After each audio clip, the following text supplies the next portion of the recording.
Mafia II is it's a third-person action-adventure game set in a fictional city in the east coast of America during the 40s and 50s. It charts this guy, Vito Scaletta's, sort of rise into a life of organised crime along with his buddy Joe.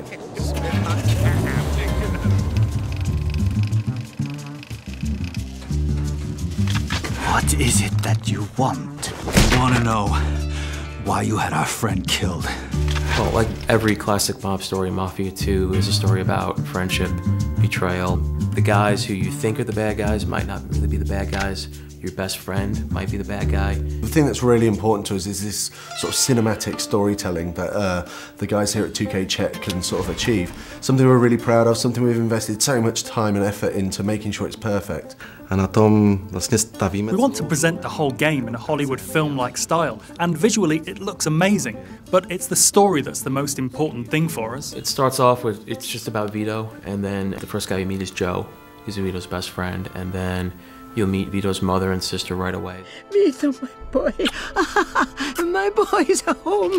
Vito's a nice guy, he has strong morals, he doesn't kill people because he wants to, he kills because he has to. He just wants to get a bit of money, a bit of respect and a bit of power. Vito doesn't aspire to be the Don. Here's your 300 bananas. I'm taking my cut as the middleman. Next time, you're on your own. All right. Thanks, Joe. When I first got the first version of the script, one thing that really stuck out was that it was a buddy story. It wasn't just one guy on his own doing what he wants. Like I said, I know people.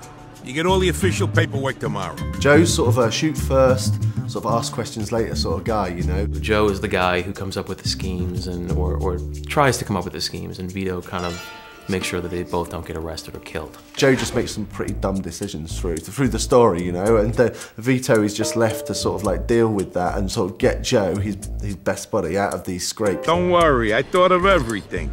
I got these phone company uniforms so we can pretend to be fixers something. Sounds a little too simple. Our goal was to build the relationship in such a way that it's clear to us, or to the player, that Joe is his best friend. Something like family, if not even more. We'll find you a job where you can make good money without killing yourself, all right? Music to my ears. Besides Joe Barbaro, there's a lot of other characters that Vito meets and interacts with and becomes friends with throughout the story. The first real mob guy you meet is a guy named Henry Tomasino, who gives you kind of your first big break. And then this guy named Eddie Scarpa, who's kind of similar to Joe in that he likes the booze, he likes the women. It's an open world city with a very strong linear story travelling through it, which is maybe a little bit of a different structure than we see with other open world games. With our game, the story is incredible, the dialogue is amazing. If you knew what was really going on, you'd realize that you was better off in jail. But that don't matter now anyway. What we wanted to chart was this guy's rise through the ranks of the Mafia. The Mafia is pulling the strings. If you're ordered to do something, you have to do it, even if you don't agree. Otherwise, you won't survive, or you might lose a friend, or even your family. You're gonna do us all a favor, and if I refuse, you die.